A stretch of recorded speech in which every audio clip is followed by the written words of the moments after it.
Ladies and gentlemen, this is the 12th and final round. Right hand, Golovkin steps in and down he goes again. Unbelievable. Mayweather makes him pay.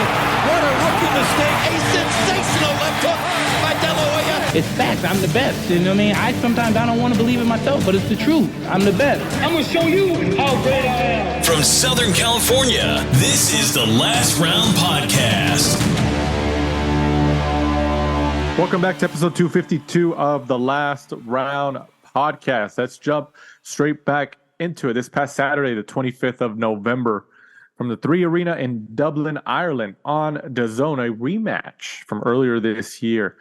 Katie Taylor avenges her first loss and becomes the undisputed super lightweight champion of the world once again, where she gets a majority decision win over Chantel Cameron. Giving Cameron her first professional loss. When a couple of months back, Cameron gave Katie Taylor her first professional loss. So now they split the two fights and have each lost one. So Katie Taylor, as I mentioned, is the new undisputed champion at 140 pounds, beating Chantel Cameron in a very exciting rematch. I know that that famous singer Ed Sheeran was there. That was pretty big, I'm sure, over there, because I think is he Irish or is he English or he's English by his, is he going by his accent? Yeah. So that was big. Taylor, that fight was getting a lot of attention, so that's good for them.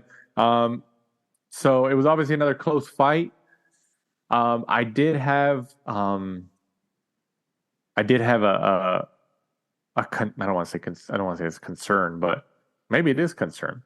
But I did feel that there was a moment in the fight where Chantel Cameron, I believe she did a straight right hand or a jab. It might have been just a hard jab, and Katie Taylor, she was knocked down, and it wasn't scored a knockdown. The referee called it a slip. That was totally a knockdown. That was totally a knockdown. And then there was people, at least on Twitter, saying, "Oh no, Cameron stepped on her foot." And then you slow it down. She did not step on her foot. She was right next to it, but she didn't step on it. Taylor was knocked down. It looks like she was just off balance, and that straight jab just, it just caught her at the right moment, and she fell. Because I think I was reading, Taylor won by scores of 98-92, 96-94, and then there was the third score was 95-95. If that knockdown was actually counted for Cameron, then it would have been what? A decision for Cameron? Am I right? Yeah, I mean the 95-95 would have gone in obviously Cameron's favor. The 96-94 obviously would have swung as well. The 98-92, so it would have been 2-1 to Cameron. So look at. We're going to jump down the rabbit hole. We've done it before, and people say, "Oh no, they shouldn't." That didn't happen. Do we think that the fight was obviously in Ireland?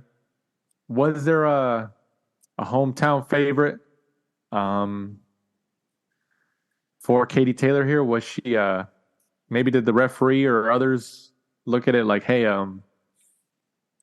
yeah, she's the hometown favorite. Let's give her a little bit more of a nudge here." Because I don't understand how he I don't know what the referee said. I'm sure they interviewed or he said something, or I don't know, but maybe he thought that her foot was stepped on. But if I was Chantel Cameron, I would. I mean, I don't know how the boxing board over there is in Ireland or how it works with sports, but if I was her, I would appeal it. But maybe she doesn't want to disrupt any type of trilogy, because obviously there's going to be a trilogy, and it seems like it's going to be in a bigger arena. And I understand that they're both going to make money, but if I was Cameron, I would try to appeal that and be like, "Hey, I knocked her down. That should have been counted, and the decision should be reversed, and I should have retained my titles." What do you think? I think there was some home cooking there. I really do. I mean, I think Taylor was obviously kind of the favorite going in, in terms of the crowd, definitely the commentary. I don't think the commentary even said one time when Cameron landed on Katie Taylor, it was all a pro Katie Taylor commentary. Right. In terms of the referee, it's hard to say, obviously, because they don't get interviewed, and they don't normally tell they may tell obviously the ringside officials like, hey, you know, that was a slip, or this is the reason I gave it.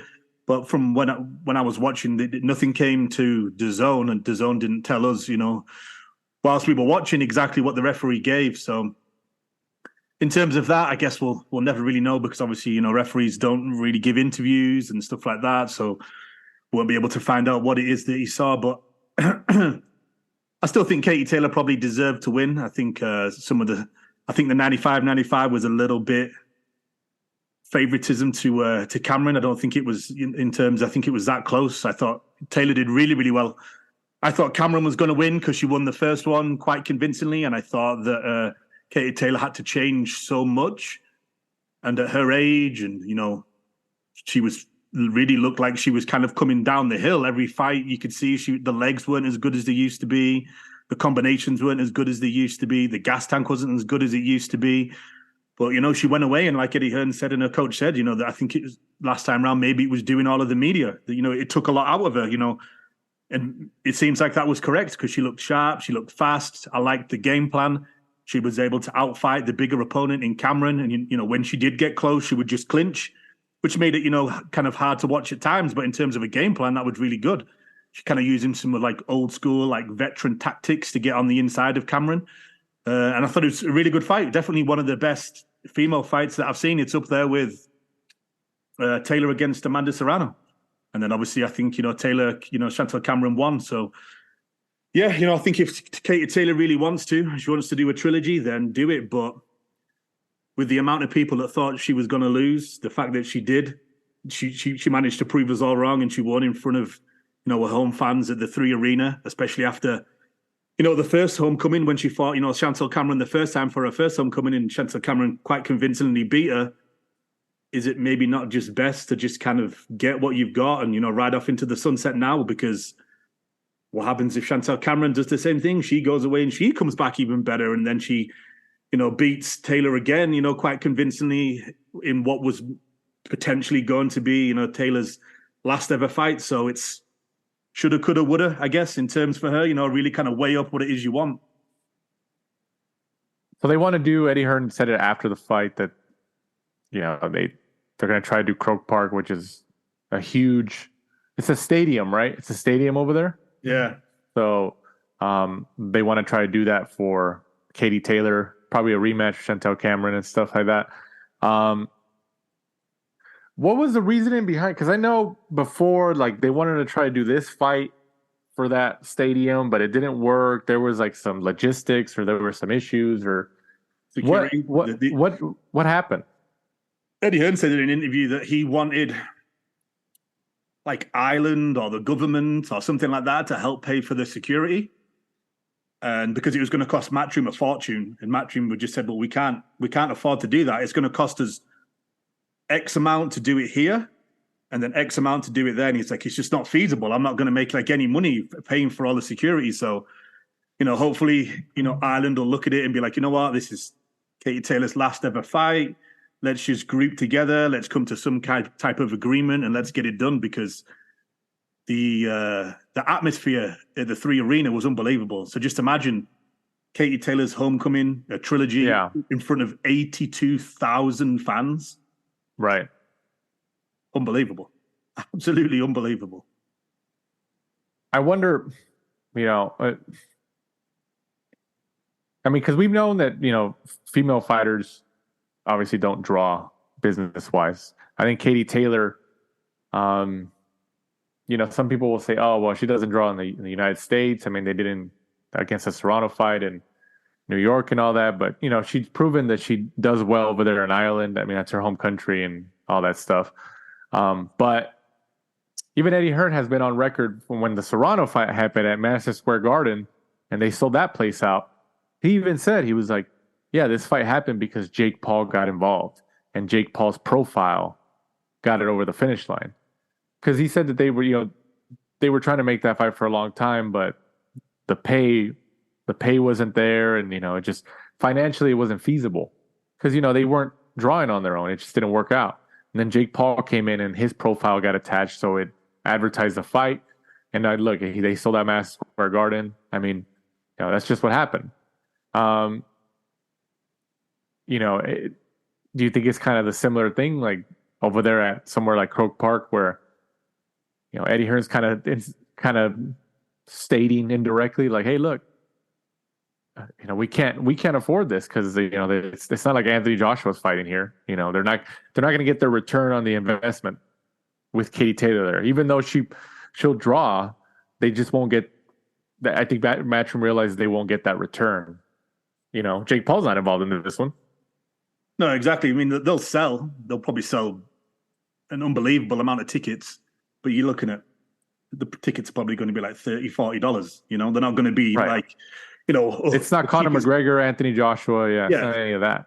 Yeah. It's because there's 80,000 seats. So you can price them a little bit less. And, you're going to get, especially because she's just, the Irish follow, if you're Irish, they'll follow you.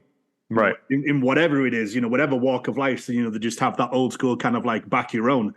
And that's why, if she was English, she probably wouldn't get supported like that. Not as good as they do. So, so in that terms, that's why, she draws such good fans and stuff like that. And she's just a super nice person. Right. I don't think there's anybody can say a bad word about her. She's just comes across super humble, super nice. So it's going to be. Do you think the Serrano fight is out?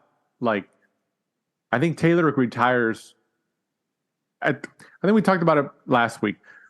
We thought if Taylor lost this fight, she would retire. Obviously, she won, and she knows there's more money on the table in the third fight, and they're going to try to do the stadium. So she's going to hold out for that. But I think whether she wins or she loses in the third fight, I think she's done.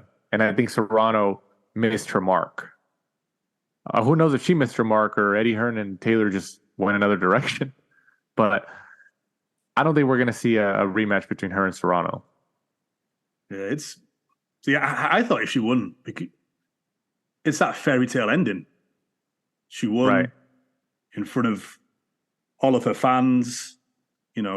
She came back. She proved everybody wrong. She was the underdog. She walked first. It was kind of like the perfect fairy tale ending, that you get like in a movie. And so I was kind of surprised when she said, like, let's do a trilogy. One of the first things that came out of her mouth, I was like, wow, like, okay, like she doesn't, 37 years old. She obviously still wants to keep fighting. And it's been a long career, she's been doing it since she was a kid. Who do you think, you're right, because I was surprised too about her calling for a trilogy. Who would help the event sell better at a Croke Park Stadium? A trilogy with Chantel Cameron or a rematch with Amanda Serrano?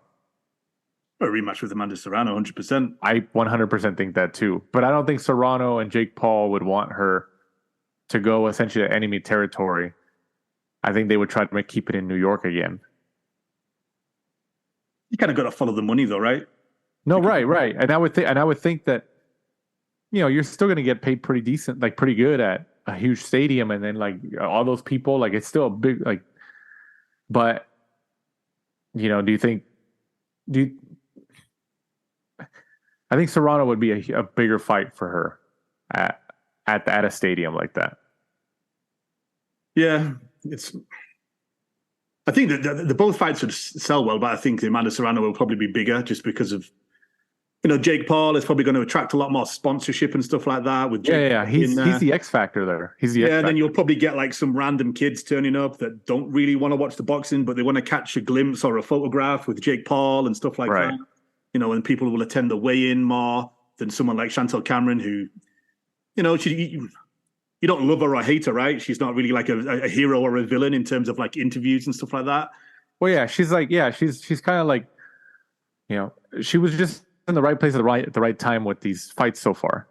She got the first fight, she won, so she got a rematch, and now they're going to do a trilogy. Like she was just like, right place, right time. Her record was good, and it worked out for her. And obviously, the female divisions, like we've talked about ad nauseum on this show, it's just there's no depth.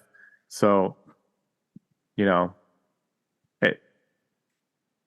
I feel like, and they won't, because I think they're going to owe it. Like, I feel like Eddie Hearn and Katie Taylor are going to owe it to Cameron and say, hey, she's been cool. Like, she hasn't caused any drama. Like, she deserves the trilogy, and we both split the first two, which I understand. But money wise, like, I don't think it would hurt to go explore that Serrano fight. Because Taylor, I think she retires whether she loses or she wins in the third fight. I think she's done. To me, it's just like it's that typical boxing thing, innit? Of like just one more fight. I've still got one more in me. And then when you look at it, like with Katie Taylor, I can't imagine she really cares about money.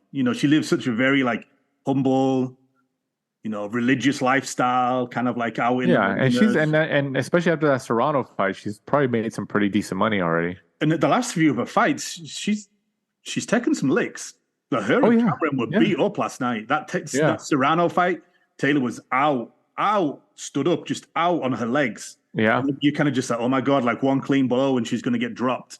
And both Cameron fights, to be honest with you, they were kind of like in the trenches, just like going to war. So it's, you got to think about it. Like, does she really need that one more fight? Because if she loses, then our last memory of Katie Taylor is going to be her getting, cleaned out by Cameron or, maybe cleaned out by Serrano or something like that. It's kind of like, just be like Lennox Lewis or something, just go out on top. You'd be like, you know what, like, this took a lot out of me. I did not have much left. It's time just to hang it up.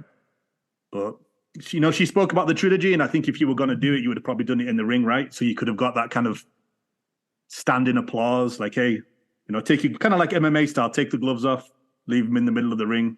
Right. Okay, that's it. I'm done. I think she's going to try. I think she's holding out hope for the Croke Park because that's a big moment, especially for her in her home country. She's holding out for that, and that's why I said like it's a fairy tale ending, like especially if she wins. But even if she loses, she's gonna be happy that as a female she did what she did, with the help of Cameron and Serrano. They all helped each other. But like you said, she's religious. She's she's been in the game a while. She's getting hit. She's getting hit a lot more the last couple fights. And I feel, if she gets a Croke Park fight, she retires one way or the other. It's a fairy tale ending. She grew up in Ireland. That's where she trained. She still lives there. She fights in like their biggest stadium or whatever it is. It works out. You go off into the sunset. You made some decent money. You're a big athlete. Like, they talk about her like on mainstream news over there. She's like a high profile athlete. So there's not many boxers, right, who would sell out and have an atmosphere like that. Canelo, right. AJ, Fury, maybe. That's it. Right. Yeah. People might be saying that it's easy to do it in another country if they can do it in LA or in the United States at like Madison Square Garden or Las Vegas or something, like on a consistent basis. Yes and no. Like, it's still difficult regardless of, if you're in a developed country, London or England or Ireland or, Mexico or whatever, getting that many people to come out and be that passionate for you, especially if you can fill up a stadium. Like, look at Canelo. Like, he had that homecoming fight in Mexico when he fought John Ryder. John Ryder, but he took a pay cut. Eddie Hearn even said that. Like, he took a pay cut to go over there, even though it was a huge stadium fight. He took a pay cut because obviously the money over there isn't as strong as it is over here in the United States. But Eddie Hearn had told him that. He said, yeah, he wanted to fight over there, but I had to make sure he was okay. Like, hey, like, you're not gonna be able to get paid the normal salary because of it's Mexico. And Canelo was okay with that, but it's still impressive regardless. Like, if you can sell out not only an arena, but if you could do a stadium in your home country like that, she did it, man. She did it. And then her and Serrano, they helped sell out Madison Square Garden in New York. That's one of the biggest arenas in the world, one of the most prestigious. Even though Eddie Hearn says it was all Jake Paul, which I think a lot of people know, when he got involved, they really put it over the line. So, yeah, I mean, we'll see what happens, but yeah, I think she's holding out hope for the Croke Park, and I think she retires either way after that fight. So I think Serrano's out of luck. I don't think that fight happens again, unless they throw big money at Taylor. But like you said, she's so religious. She's such a simple person. I feel like she might be like, no, I'm okay. I put in my time and I'm happy. There's a chance. There's a chance. So we will see. Also on that card, Gary Coley gets a split decision win over Reese Mold. Coley wins by scores of 96-93, 97-93, and there was a 93-97. What do you think about Coley's split decision win? A close one. Obviously trying to bounce back after getting knocked out last time round. If you remember when he fought on the Taylor Cameron undercard last time, he was obviously one of the big draws. He got knocked out. And then obviously Katie Taylor as well. She lost to Cameron first time round. You could see that the bad knockout that he lost kind of affected his confidence at times, and he kind of didn't really commit to some of the punches he was doing. Could have really have gone either way, to be honest with you. I thought Reese Mold came and did pretty well.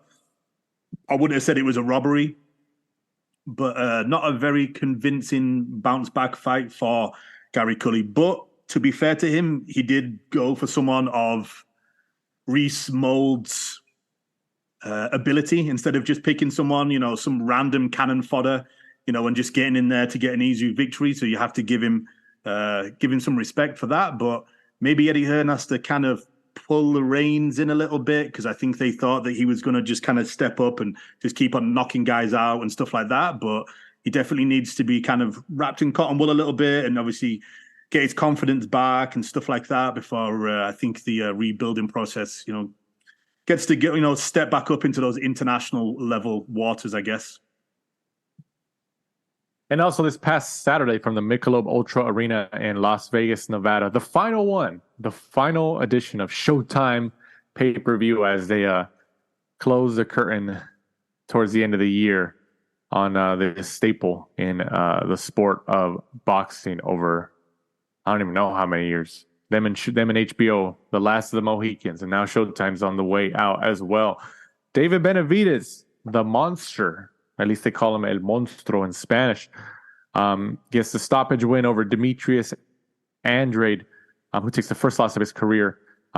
This was for the WBC interim super middleweight title. First of all, I don't like these interim titles. I've never, I know they have them there, because it puts them front and center in front of the titles, and then these guys pay these sanctioning fees and stuff like that. Like, I don't like, because there's casual fans that watch these fights and they're like, oh, this guy's a world champion. Like, he's an interim. Like, I don't like that. I do not like that. Like, everybody knows Canelo is the champion. And it's not like Canelo hasn't fought in 2 years, 3 years. He fights twice a year.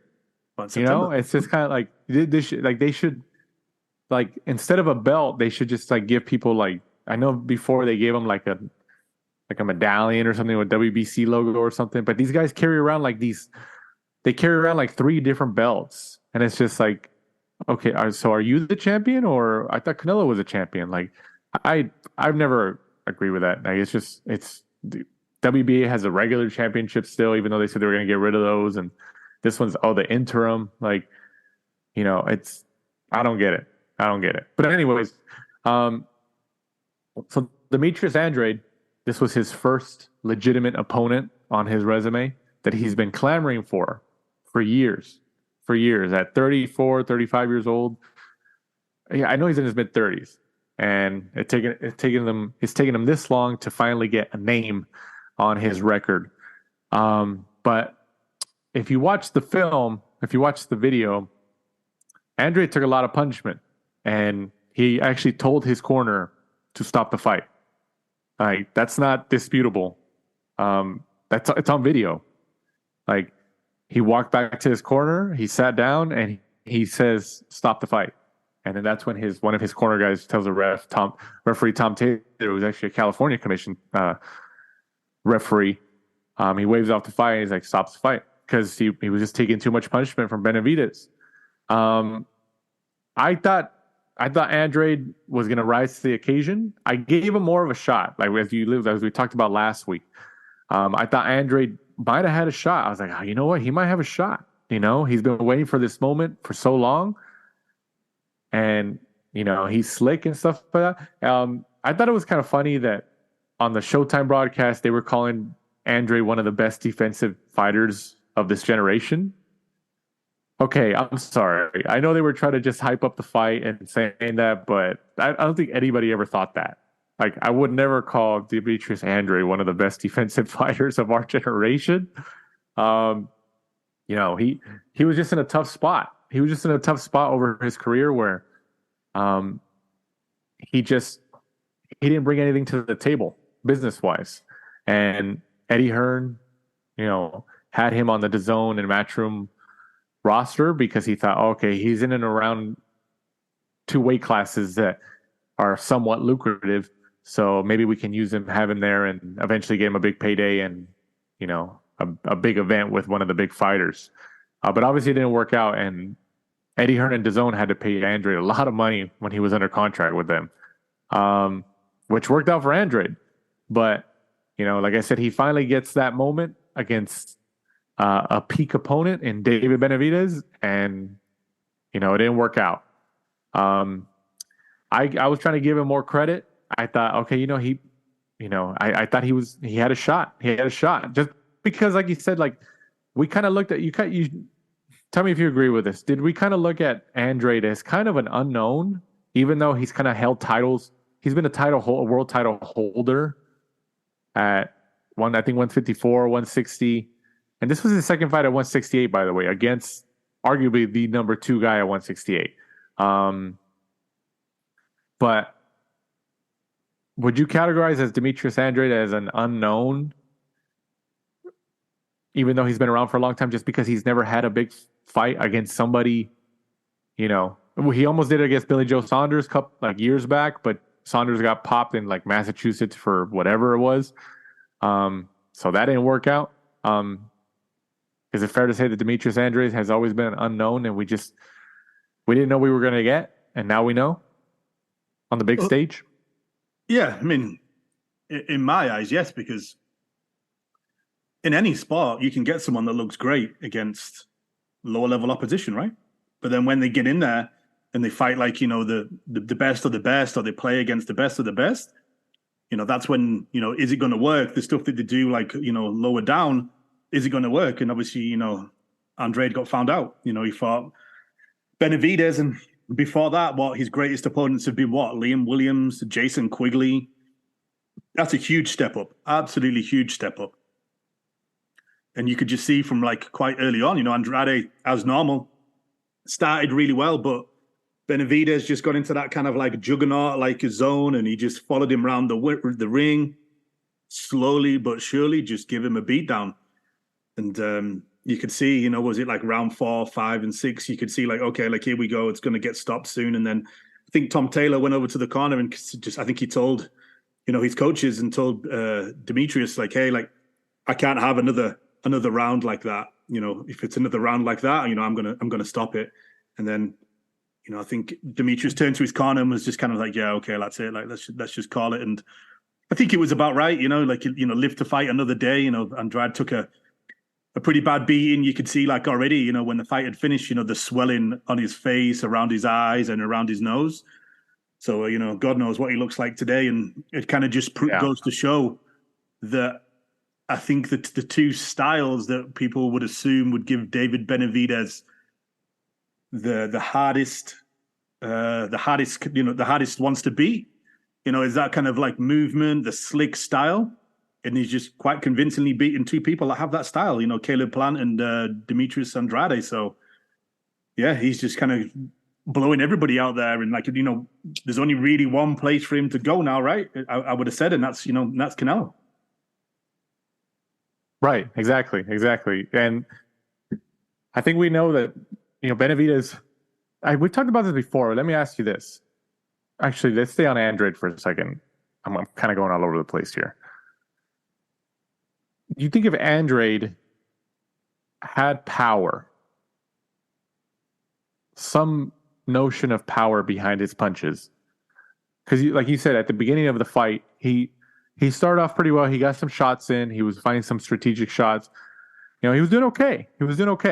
But Benavidez is always, he just walks you down. So it takes him a little bit. That's exactly what he did. Do you think if Andrade had some type of power behind those punches and he had a string of knockouts, and he was able to have some type of KO power. Do you think maybe it could have been a different type of fight? It's hypothetical, isn't it? But I guess, if he had that kind of like knockout power where you had to be a little bit more tentative and coming forward, whereas at times you could see Benavidez, even when, Andrade would catch him with like a jab, he would just keep coming. He's like the Terminator. He's kind of like another Joe Joyce, isn't he? He just kind of like takes it and just keeps coming, and he'll take one to land one of his heavy shots. And he's definitely proven to be what we think he is, isn't he? Benavidez, he's just great, definitely a great TV fighter. Could he just right. He even said that in an interview. He even said that in an interview after. I think I don't think he mentioned Shakur Stevenson's name or his fight a couple weeks ago, but he kind of alluded to it. In saying that he's like, yeah, people come to see action. And I think Benavidez, being Mexican and stuff, I think he knows that, but that's just also the type of fighter he is. So it's a lot more natural for him. I think he was correct. If you watch that All Access that I posted on our Twitter, or X as it's called now, he had a good little line in there when he was talking to, like, I think it was Barrera. He said, I'm the like old school fighter's favorite fighter because I'm a throwback. Yeah, and I agree with that. Yeah, he is a throwback. He's a throwback, but it's going back to the Canelo, how you mentioned. Yeah, I think everybody does want to see that, and I think I mentioned this before in the past when we've touched on this topic. I think, and it's not that Canelo won't be competitive, and he's a top guy, he's a money guy, and he could fight. He's the measuring stick essentially. But I think a fight between Benavidez and Munguia. No, Dimitri Bivol is a lot more competitive than Canelo and Benavidez. So who do you think? Do you think Canelo wipes out Benavidez? No, I think Benavidez has a good shot against Canelo just because Benavidez is not a 168 pounder. He's just able to make it. Benavidez he's a huge guy. Like, I wouldn't even call him a 175 guy. Like, Benavidez is a big guy, and he's obviously got the power. And it's not that Canelo can't do it. Canelo's proven that he's a legendary fighter, and he'll take on all challenges. And it'll still be a very exciting fight to watch. But I'm talking about, like, if you measuring stick, a Dimitri Bivol David Benavidez fight at either 168 or 175 would be a lot more competitive, and I don't know who I would choose in that fight. I really don't. I don't know who I would choose in that fight. It's interesting because, like, where does he go if he doesn't get Canelo? Does he just sit it out and wait? It's not really his style. He likes. Well, it's not even just that. Like, I don't think he gets Canelo in May. I don't. There's been talks about Munguia Canelo, which is very, very interesting because two Mexican fighters. PBC though. I know, but PBC has no more Showtime contract. So Haymon still has 2 more fights with Canelo. So Haymon is probably shopping. He's trying to find a TV partner or a streaming partner, but Canelo calls the shots too. He's over there. He's like, hey, well, since you don't have a TV partner, I'm going to just give you names. He's like, and the fact that Munguia's name I was surprised that Munguia's name has like been popping up. Because, I could see Canelo saying, hey, Haymon, you can still get a cut. You can still be involved with me since I have an agreement with you, but we're going to DAZN for this fight. Or just imagine it won't happen, but like a World Boxing Super Series of super middleweight. Canelo, Benavidez, Pacheco, Munguia. Yeah, it'd be fun. Malanga. That'd be fun, man. That'd be fun. But like you said, what is Benavidez going to do? The earliest he can get this fight, I think realistically, is next September. And he's fought between 168 and 175 quite a few times already the last couple of years. And he's a big guy. Like he's already shown that it's tough for him to make with 168. He made it as long as he makes it, but he's a big guy. And if you put in almost a year, he's a year older, his body's a year bigger, essentially. Is he going to make 168 next September? And that's if Canelo fights in May against Munguia, or it doesn't even matter, anybody else, what is that going to do for the timeline for Benavidez? Benavidez is probably going to be like, well, we have to fight at 175. If he wants to fight, we have to fight at 175. And Canelo might still say yes. He's like, okay, let's do it. Or he might be like, no, you got to come to 168. People have to be ready for that. They have to be ready for that. But also, I think Canelo knew signing with Haymon that, like, okay, eventually he's going to fight Benavidez. So I don't know, man. It's going to be interesting to see. But I really think a Bivol Benavidez fight, financially, Canelo Benavidez is huge. I get it. I understand. But in terms of competitiveness, 50-50, I think Bivol Benavidez is a very close fight. It's a lot closer than Canelo Benavidez. I really do. Because Bivol can fight, and he does got power behind his hands, and those Eastern European guys, they've shown it. But Canelo's the cash cow. The cash cow always gets, even when you get losses, you're still the cash cow. It happened to De La Hoya, it happened to Pacquiao, Chavez. They got losses on their record, but they were still the cash cows. So I think they've sparred. Canelo Benavidez? Bivol. Oh, you're probably right. I mean, everybody's sparred over here. I'm pretty sure that I've heard that before from one of Bivol's team when I was at Joe Diaz's gym. I'm pretty sure they were talking about how like the sparring was crazy and you'd pay to see it. I'm pretty sure it was Benavidez and Bivol. Like, why not put? Like, you're right. Benavidez should not wait it out. He should fight. Like, if Canelo fights somebody else in May, let's just say there's a Munguia fight, which I'm all for. I think that's very exciting because he hasn't fought another Mexican fighter since Chavez Jr. in 2017. And I think a Munguia fight, they could sell out the T-Mobile Arena in Las Vegas for that. Like, Mexican fans will watch that. They'll buy into it. SoFi? Think they could sell SoFi? You know what? Maybe, but they won't because the taxes in California. They're going to go to Vegas. I mean, Canelo's a Vegas fighter. When you become that big, you become a Vegas fighter because of the taxes. It's close enough to California where the California fans show up and you take home more of your pay. So, but that'd be cool though. That'd be cool. I think they would do a big business at SoFi in LA. Yeah, big Latino population. They booked it for the John Ryder fight as a backup. Yeah. We were told that. But it was booked. It was booked. The SoFi Stadium was booked for the John Ryder fight as a placeholder just in case. So, but yeah, I think Benavidez has to fight. Like, he has to keep busy. He can't be sitting out like all these other PBC guys have always done. Like, that's the thing. Like, I feel like Benavidez. Do you think that Benavidez could have been bigger? Obviously, his profile has gained a lot more traction since his name's been associated with Canelo.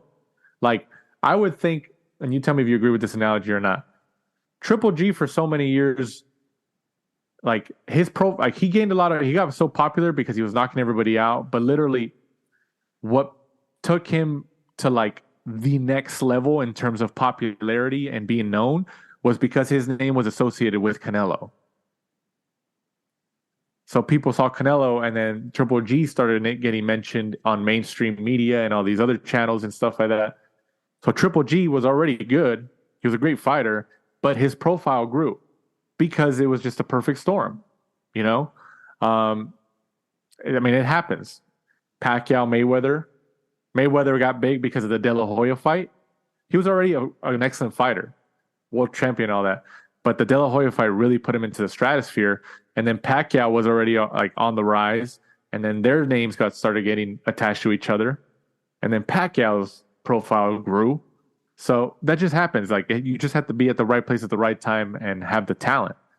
Do you think Benavidez is now what Triple G was years ago, getting that rub indirectly right now from Canelo? Not as much as Triple G did, because I agree with that. I agree with that. But do you think that Benavidez is the closest one to do that?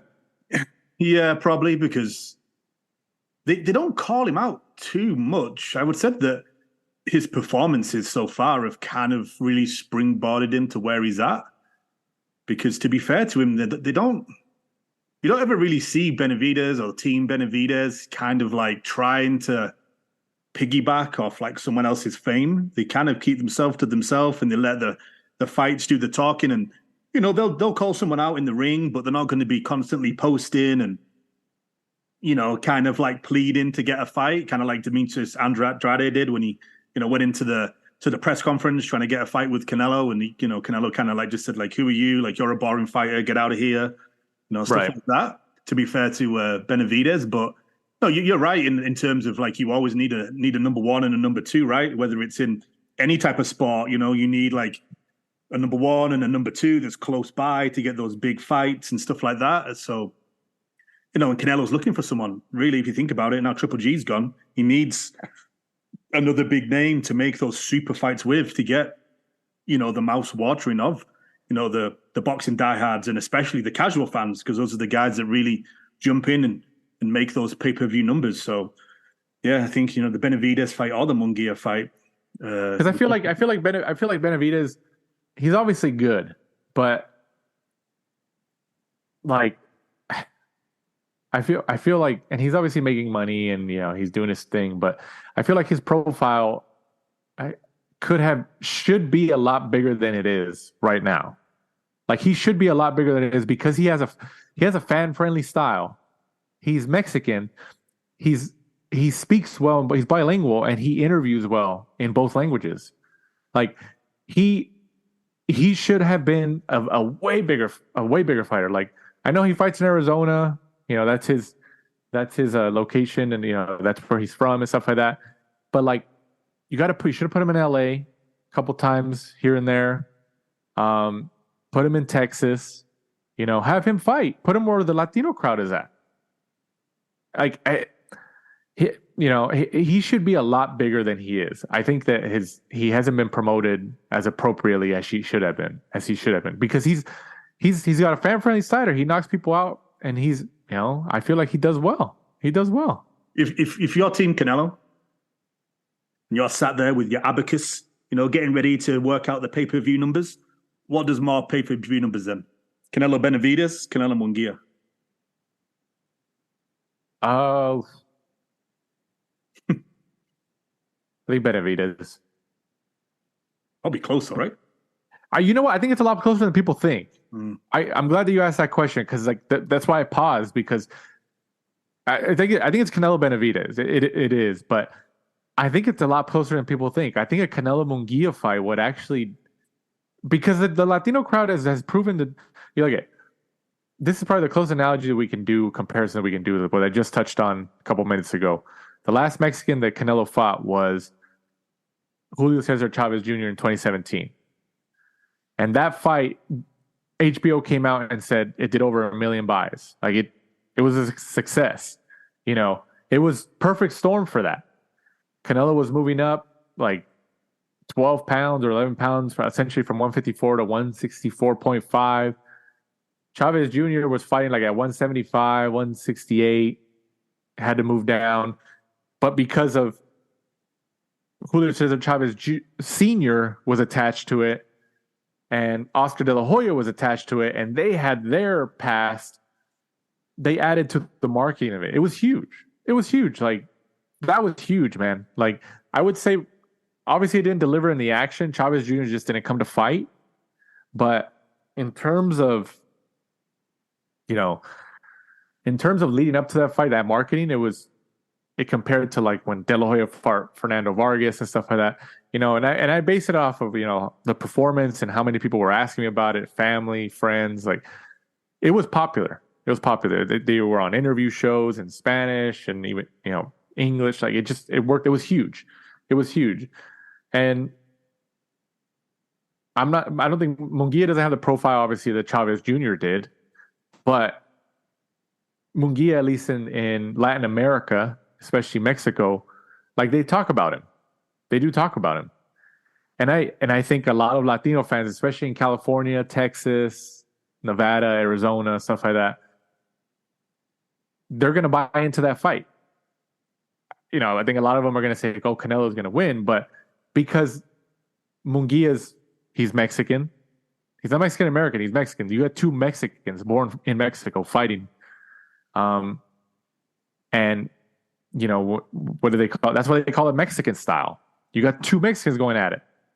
And Canelo will obviously be the big favorite, but Munguia has shown that he'll take the fight to you. You know, like we talked about last week when he beat Derevyanchenko in Ontario, California, here in Southern California. Munguia was taking some shots. He almost lost that fight. And he dug down deep and he won the fight. Dropped him in the last round. Yeah, he won the fight. He won the fight. He dug down deep, but like that was a great win for him. That was a great win for him. Yeah, I think Canelo Benavidez outperforms Canelo Munguia, but I think it's a lot closer than people think. I think it's a lot closer than people think. What do you think? You think one or the other?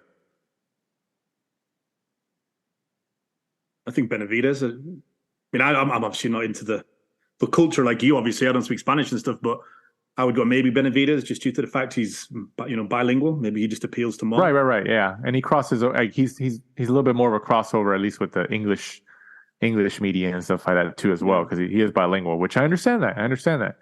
But yeah, I think it's in Benavidez's best interest to just stay busy. Like if Canelo fights in May, Benavidez should have a fight in or around that time too, just to stay on the same timeline. Because if he, you know, there's a good chance he doesn't make 168 again, and Canelo might not be like, I don't want to fight at 175. You know, what are you gonna do? And it's not like, look at it this way too. Like Al Haymon doesn't have Showtime. There's a month left, and it's over. There's no more Espinoza there. You know, like Heyman's obviously in the shadows right now trying to make deals with whoever, what streaming or TV partner. We haven't heard anything yet, but as of right now, there's nothing there. And it doesn't seem like he's not going to get the same deal that he had with Showtime Espinoza. Like they're not. Because if Showtime and Paramount, like they're putting Showtime Sports out of business, they weren't, you know, you can research it. They're Paramount's a public company. They weren't making the return on investment that they wanted. So it's safe to say that Al Haymon's not going to get that same type of deal somewhere else. He's just not. You know, all these TV networks have all backed out of boxing, and it sucks for us because it's like, man, but it's because it's not profitable. You know, these are all businesses, whether they say they're not, they're all businesses. So, you know, if I was Benavidez, I would tell Haymon, like, hey, well, let me fight Charlo. Find me a TV broadcaster that'll take that fight. I'll fight Jermall Charlo at 168. Now, is Jermall Charlo going to take that fight? Who knows? Benavidez has shown that he'll fight. He's just been inactive because, you know, he's just a part of that PBC tornado of inactivity. But, you know, luckily every time he fights, he's been doing fine. But if I was Benavidez, he needs to stay active. And he needs to try to stay on the same fight timeline that Canelo does. 3-time WBC super middleweight world champion. Benavidez? I mean, yeah, he's been the champion before, but then he lost it because, you know, what was it, cocaine? Mm-hmm. Missed weight. He missed weight, you know. And he just won it again for the third time. Yeah, so it's like, okay, are you really 3-time? Like, should we really think? Okay, that's good. That's a good question. That's a good point you brought up.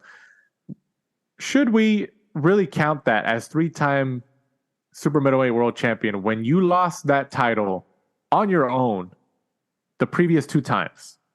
It's not that somebody beat you. You lost it on your own. So technically, are you 1-time? You know, and then this 3rd time, he's an interim. He's not that. He's just a placeholder. He's a mandatory. He's a placeholder. So is he, if you want to be technical about it, is he just a one-time super middleweight champion? Obviously, he could fight. We're not saying that he's not a world-class caliber fighter, but you lost the belt all yourself. You know?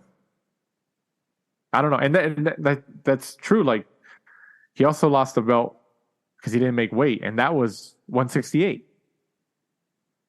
So, you know. You know, I was looking at his record last night after he won. Do you remember when he fought Ronald Gavril twice? Yeah, he fought him twice. He the first time Ronald Gavril dropped him in the last round, and then he won like a split decision. And then he went and fought again, and Benavidez, I think, beat him on points. Right. It's like, wow. That was a tough fight. That was a tough fight for him. How far he's come since then, right? Oh, no. He's improved a lot. Yeah. He's improved a lot. Yeah. But that's what I'm saying. Like, he's improved so much, but like, I feel like the marketing behind him hasn't kept up with him. No, you're 1,000% correct. It's baffling, in fact, that he hasn't fought more in Southern California with the amount of Latinos in here. You know, it's PBC. I think it's probably just PBC because PBC. Yeah. I mean, they have a track record of that. I mean, you know, it's the proof is there. You know, and people can get upset all they want. Like, I mean, that's true. Like, a lot of their fighters have been inactive. You know, and it's unfortunate, but like, you know, you get paid well, and you're just like, I don't want to fight. Like, I don't need to fight that guy. Like, and you got paid $4 or $5 million in your last fight. Like, Golden Boy would be perfect for him. Who? Golden Boy. Yeah. I mean, look at when was it, earlier this year or last year or something? I think it was a Canelo fight. De La Hoya posted a picture that he had lunch or dinner with David Benavidez in Las Vegas. So, you know, I don't know. Maybe De La Hoya is going to try to approach Benavidez or Al Haymon like, hey, Showtime's out. He's like, come over here. He's like, I'll put you against Munguia. You know, honestly, if I was De La Hoya and Canelo Munguia doesn't pan out, you know, why not tell Munguia like, hey, you want to fight Benavidez? It's like, we can bring him over to DAZN since there's no TV partner anymore.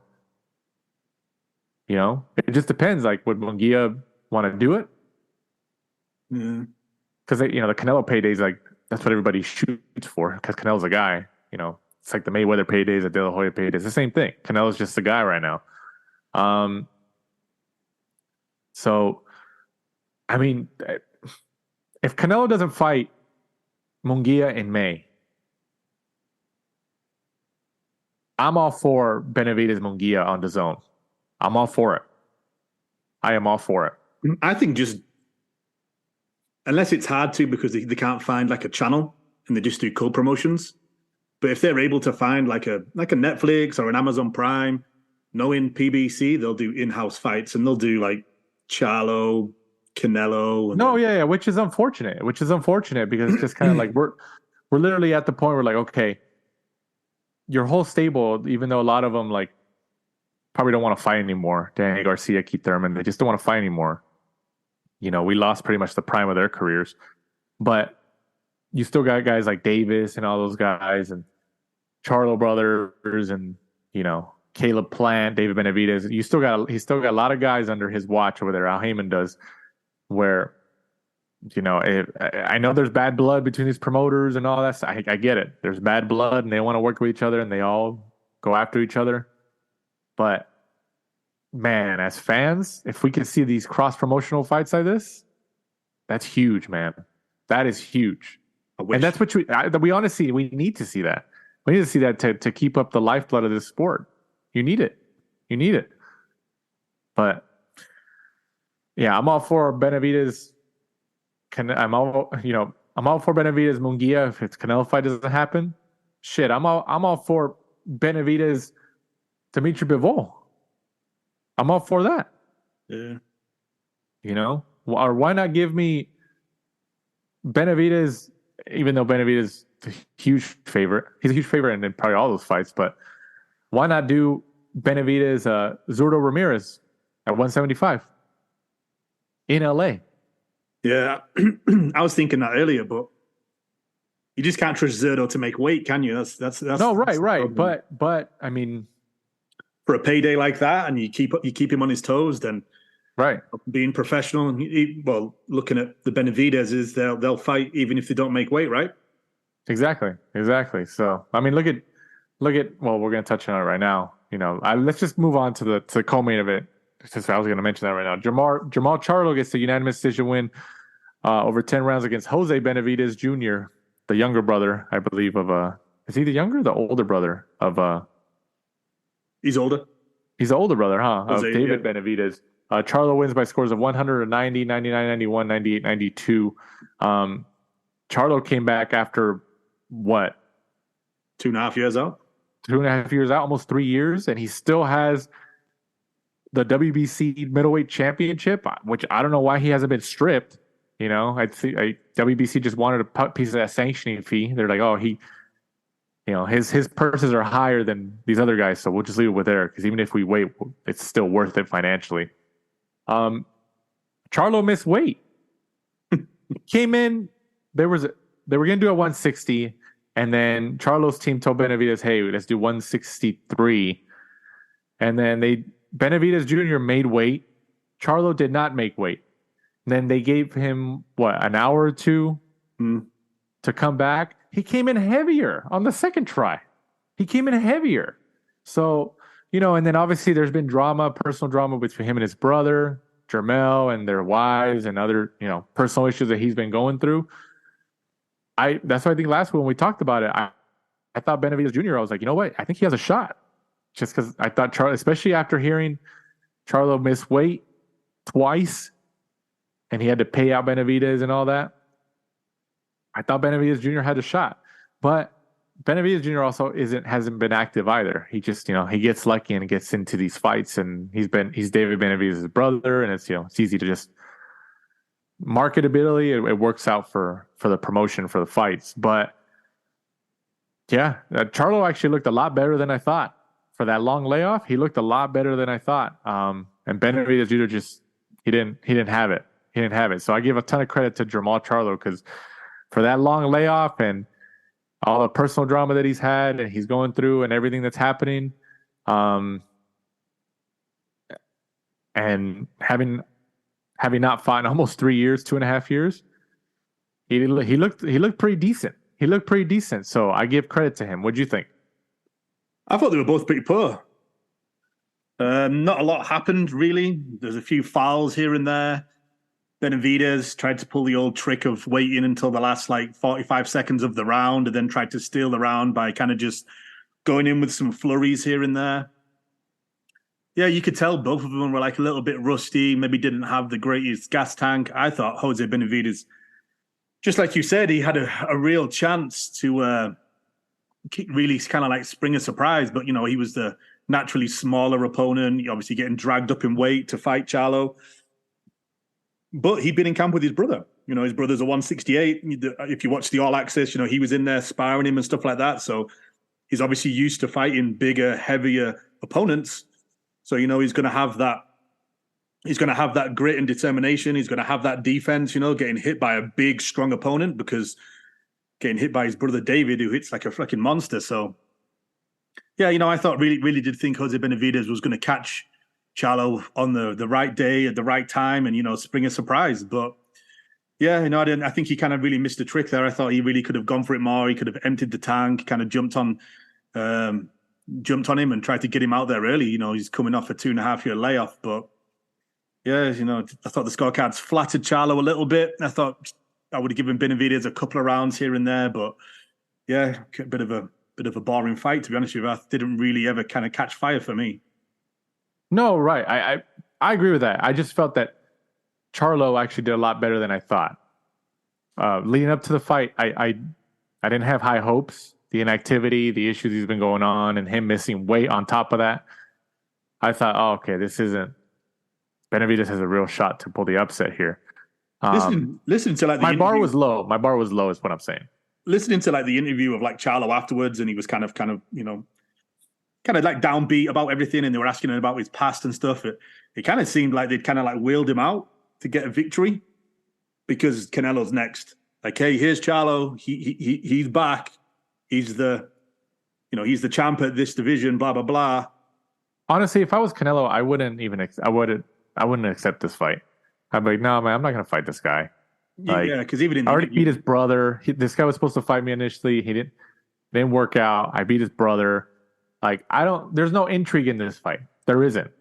There's no intrigue in this fight. And I think that's why, I don't know, maybe that's why Munguia's name is being thrown around right now from what we've heard in reports. Yeah, if I was Canelo and he fights Jermall Charlo, I'm obviously we'll watch it. We're fans and, it is what it is, but I don't think he should take this fight. I think what will happen is he'll fight Charlo. He'll then hopefully fight Benavidez in September. And then, if you're Oscar De La Hoya, the business. You're thinking like, okay, now he's free. He's also a year older. He's going to be like 34, something like that. He'll be 35 in 2025. Are they going to wait till then? Like Munguia's obviously, substantially younger. He's like, okay, he's 35 now. Here's his chance. The passion of the torch. It's a good chance to get, Canelo on coming down the wrong side of the hill. And then maybe. But honestly, yeah, that could happen. That could happen. But like you said, Munguia's he's a young guy. He's what, 20, 25 maybe? Give me a sec. I've got a box rec up. 27. Yeah. So yeah, he's still got some years. I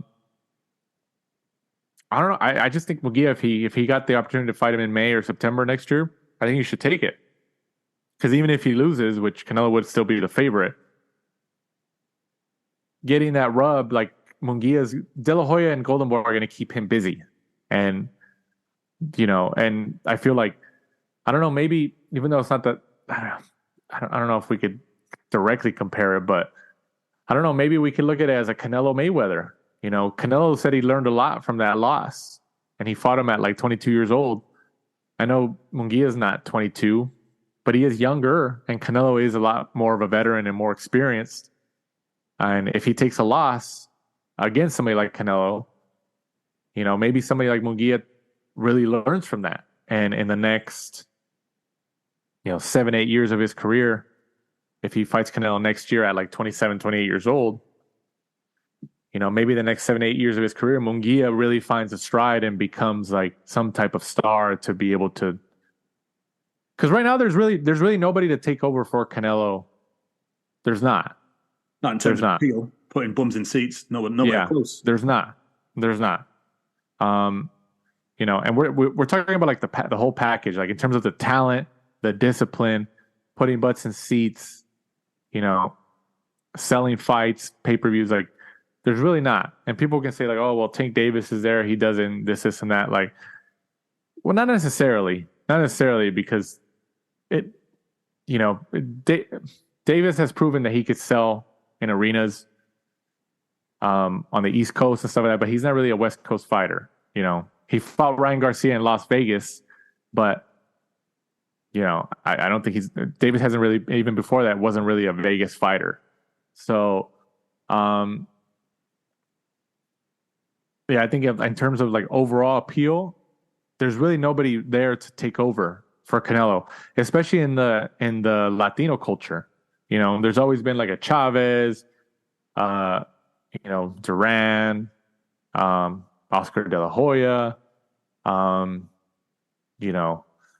Canelo takes over. I mean, there hasn't really been somebody there in Canelo's shadow that's okay, this guy's going to be the next guy. Not yet. There's nobody there yet. There's nobody there.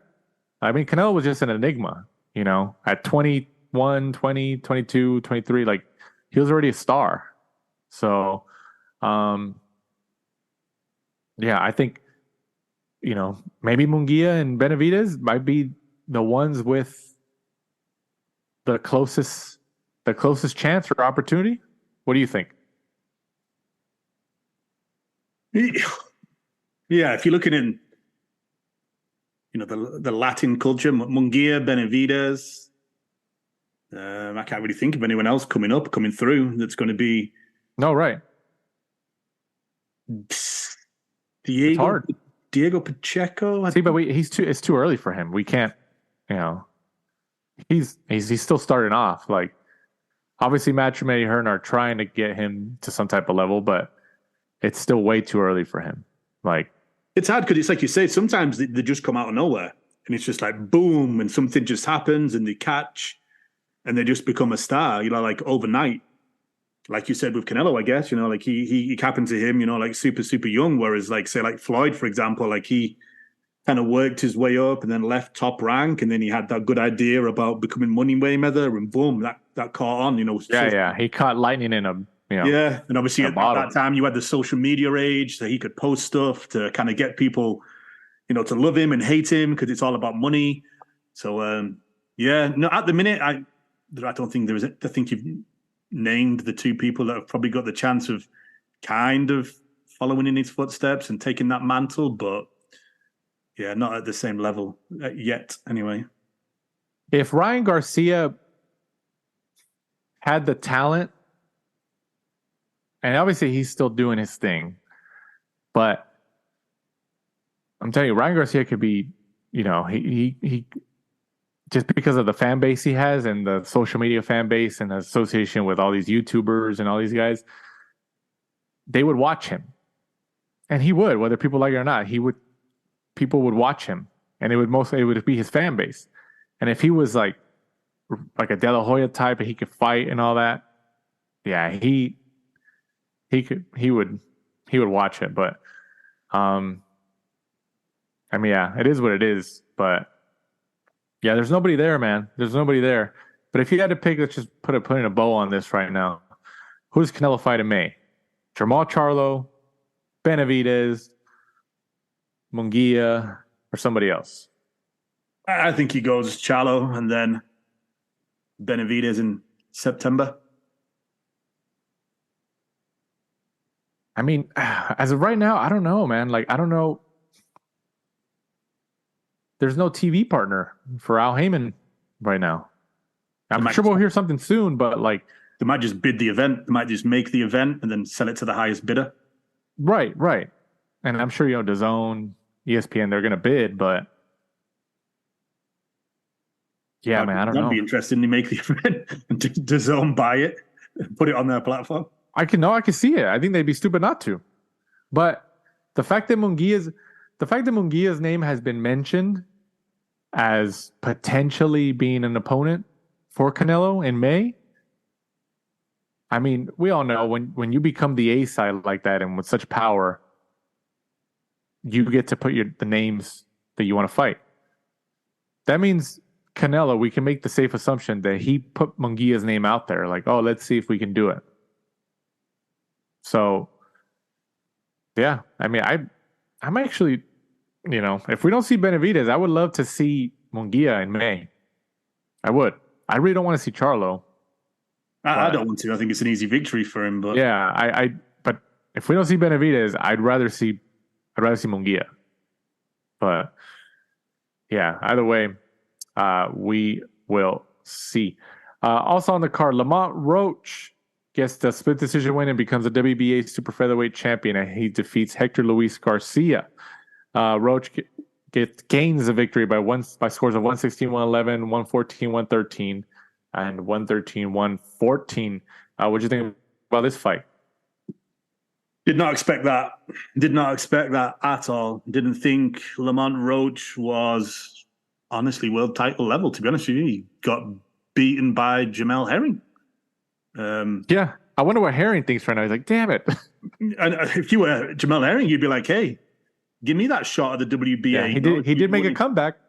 You want to get that loss back. You want to put that back into the right column. Like, give me a rematch. Yeah, I mean, I thought Hector Luis Garcia was a good champion at the time. I don't know whether going up and getting stopped by Gervonta Davis affected him. Obviously, Roach was waiting around for 16 months as a mandatory challenger. Took his chance, jumped on him, and became the new WBA super featherweight champion of the world. But I really didn't see that coming. I've seen Lamont Roach fight a few times, and so have you. Fantasy Springs and right. Local Golden Boy cards, and I've never really been blown away by him. So I mean, good for him, man. Yeah. He did it.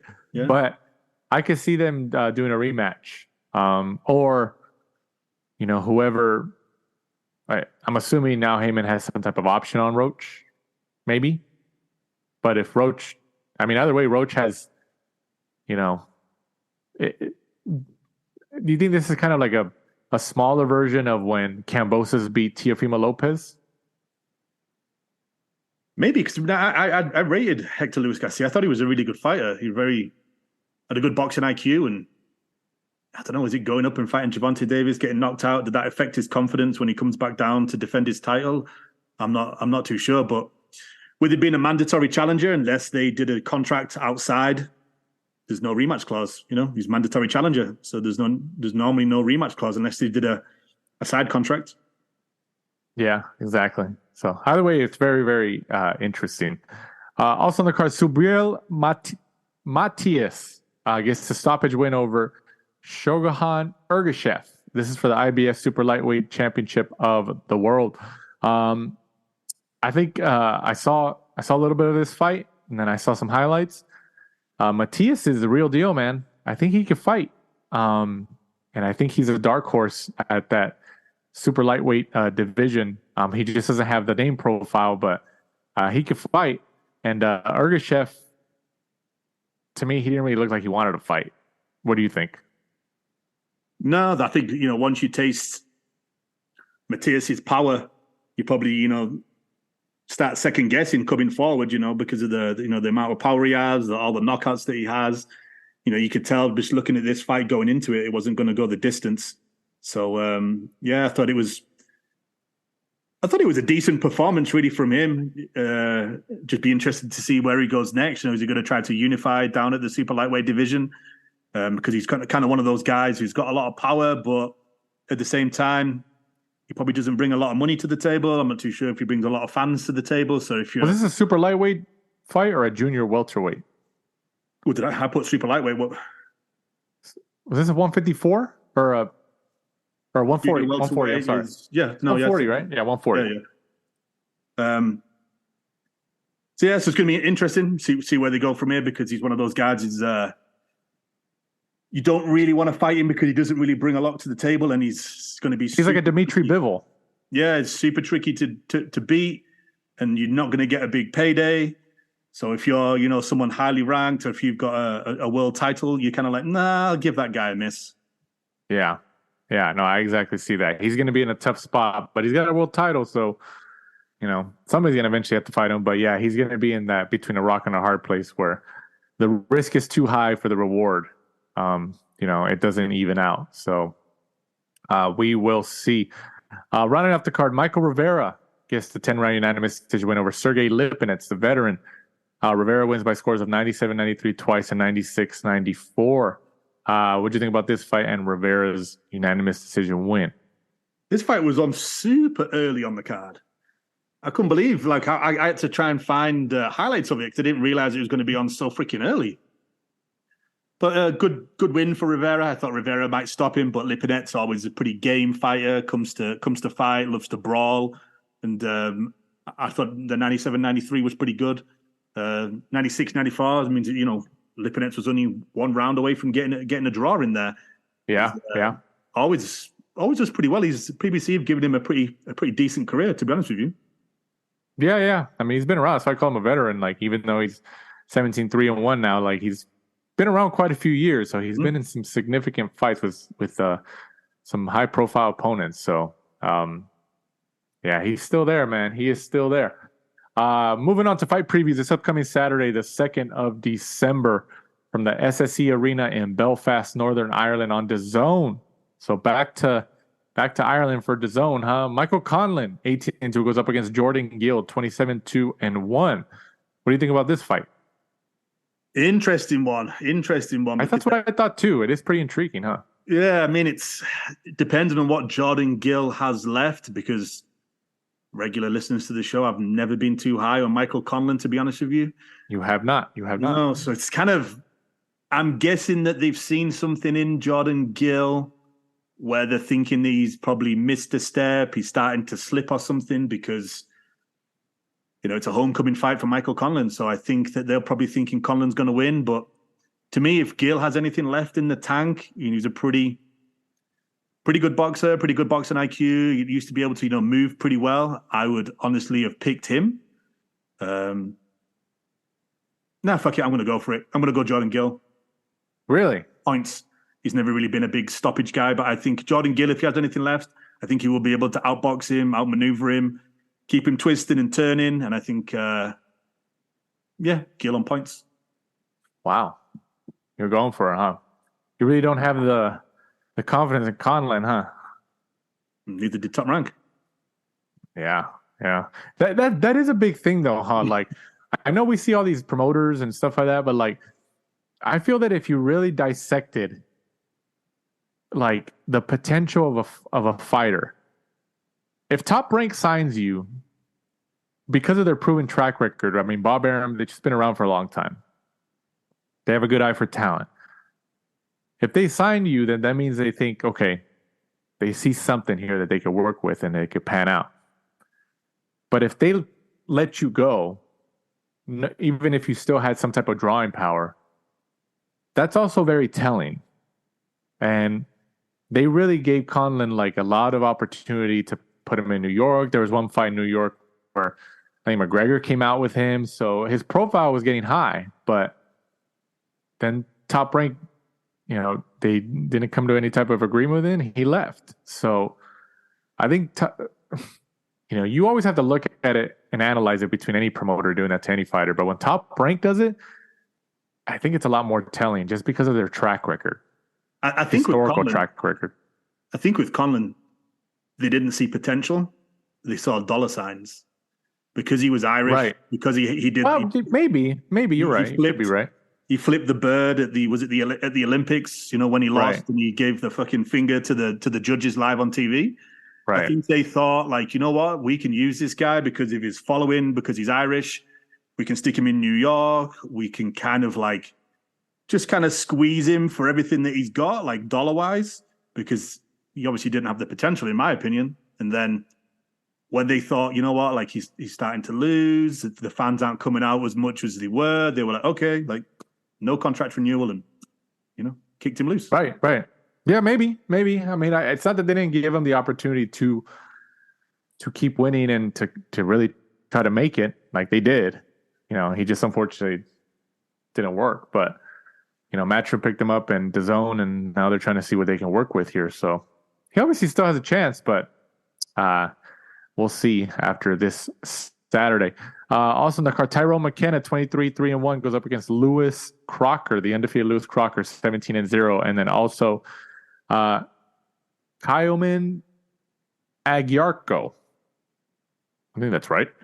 13-0, undefeated, goes up against Troy Williamson at 21-1. As I mentioned, this is a fight on DAZN. DAZN pretty much staying in Ireland again, 2 weeks in a row. And also this upcoming Saturday, the Toyota Center in Houston, Texas, on DAZN. So they have a card in Ireland during the day, or at least over in the United States, and then at night, over here on the American side, a nighttime fight.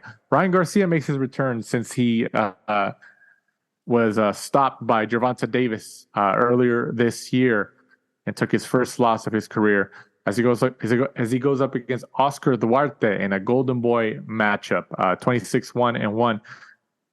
Duarte is actually moving up from 135 to 140. We've seen Oscar Duarte fight before locally here. He's a Golden Boy fighter. Golden Boy is obviously a Southern California-based company. We've seen Duarte fight over the years, kind of being developed around here. He can punch. He's got power. He's actually a big kid. I know we've been ringside a couple times, and I told you, I was like, man, he does not look like a 135-pounder. Like, he's a huge guy. He can punch.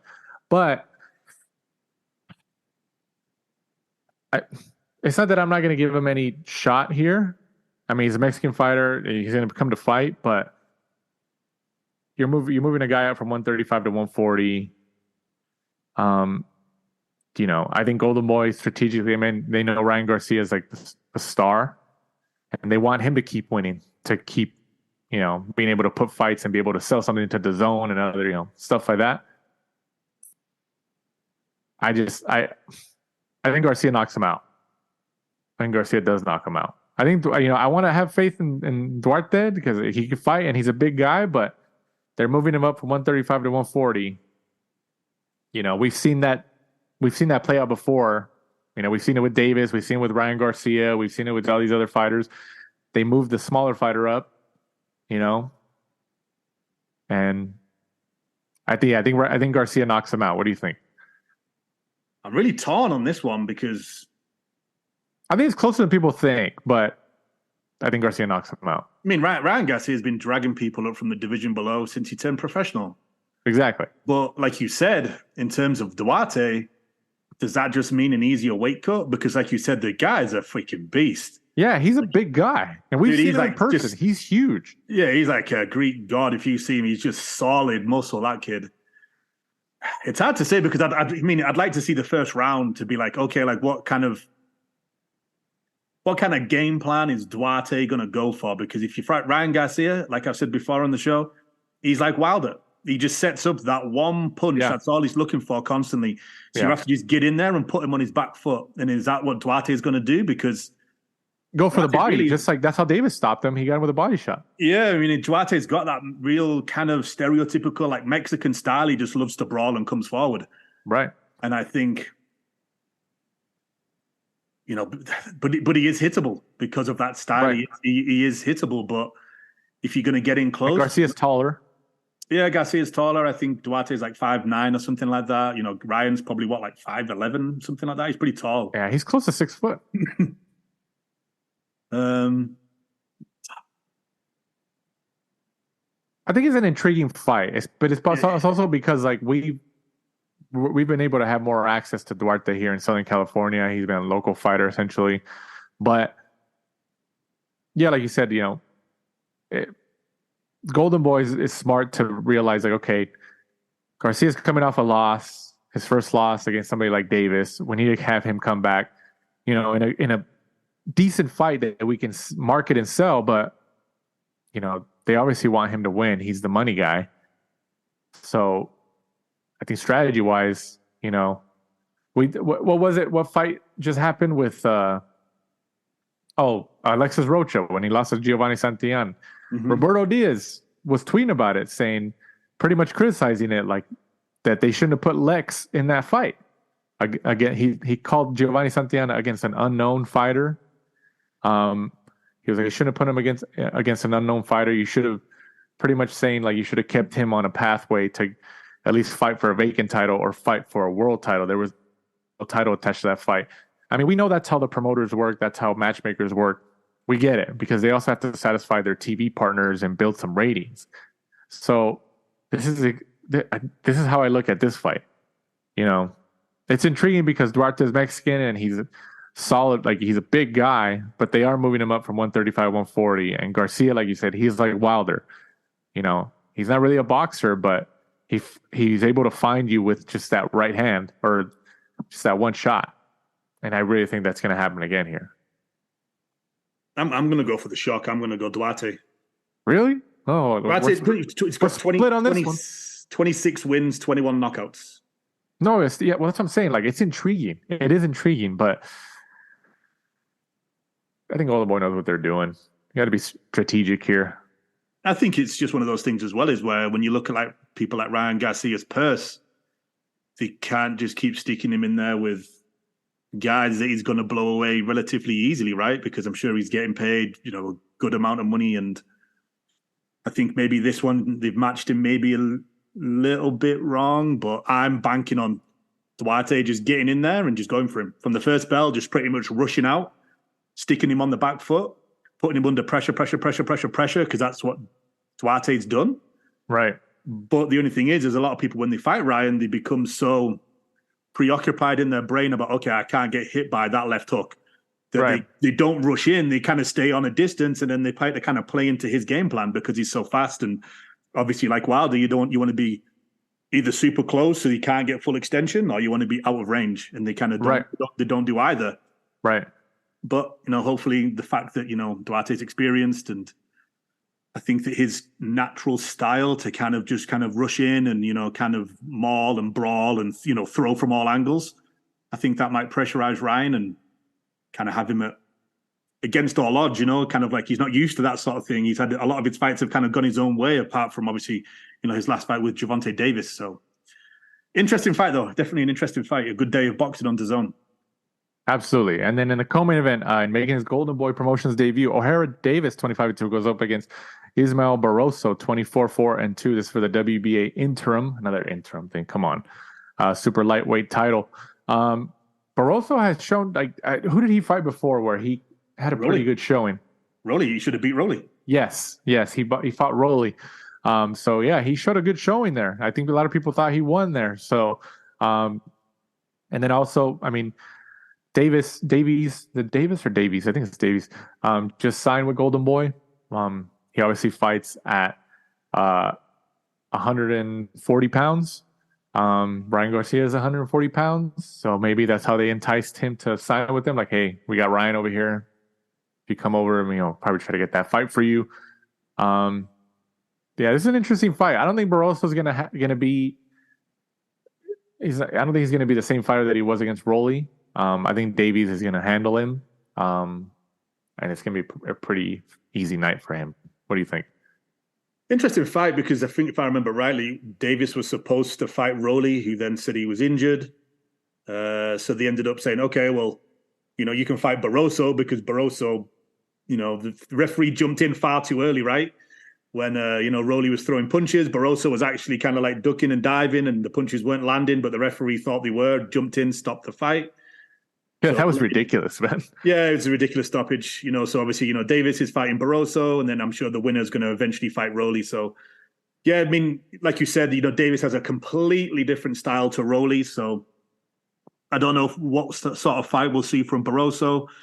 I think it could be a stinker, to be honest with you. Davis has had a lot of fights in the UK where they were very, very boring to watch. Right. So this could be a bit of a stinker before the main event in Ryan Garcia against Duarte, to be honest with you. I think Davis probably wins. I reckon probably on points, and then hopefully we see Davis in against Rolly sometime later in the year. Yeah, if we see that. Golden Boy, Rolly's still technically without Haymon. There's no TV partner over there on that side anymore, but we'll see.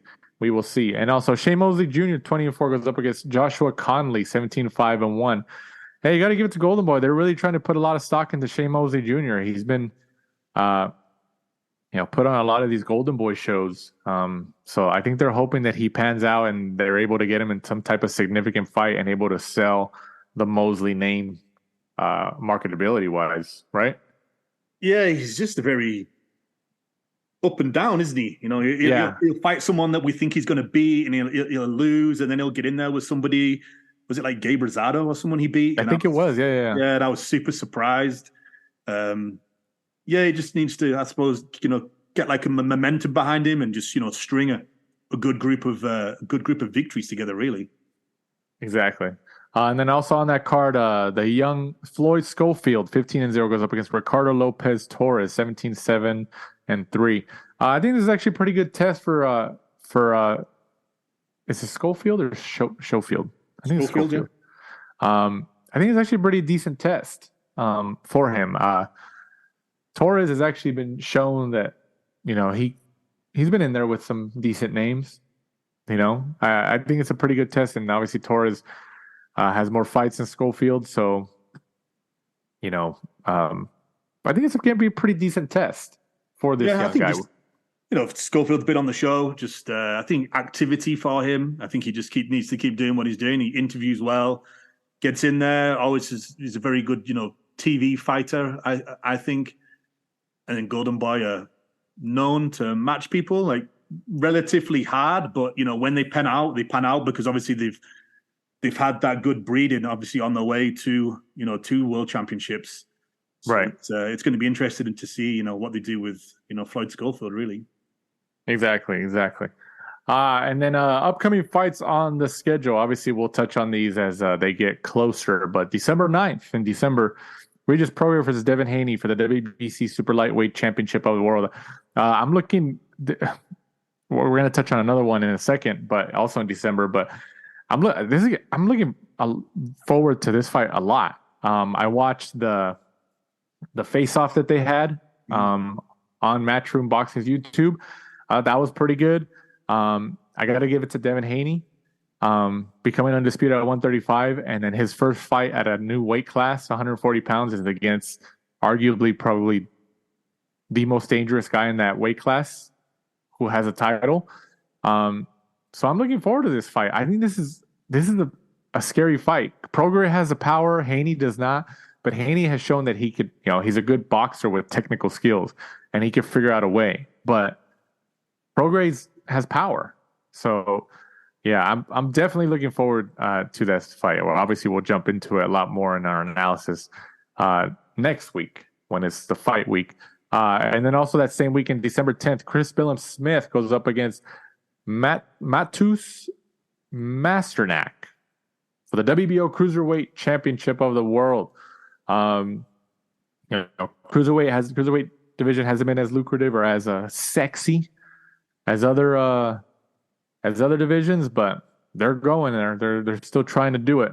Zurdo Ramirez, you never know, might still try to get a title there at Cruiserweight.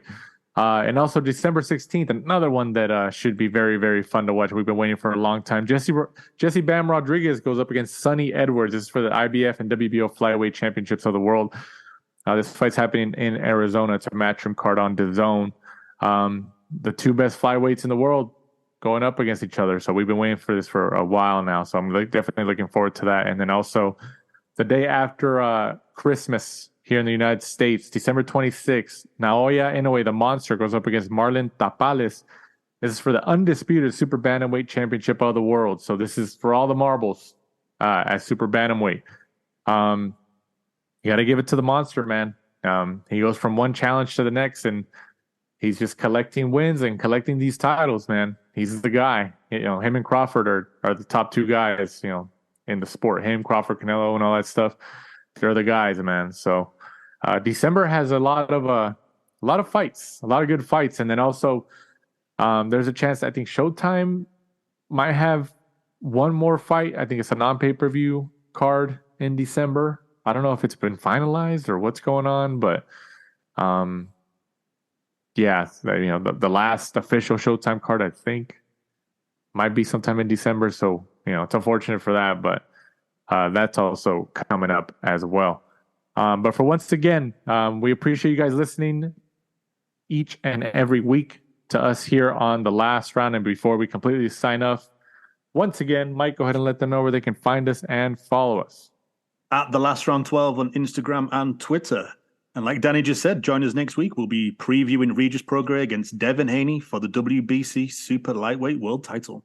An exciting fight, man. I'm looking forward to that. So for my co-host Michael Shepard, I'm Danny Z. This is The Last Round. Thanks for supporting and listening to the show. Follow us at The Last Round 12 on social media. Rate, review, and subscribe. This is The Last Round Podcast.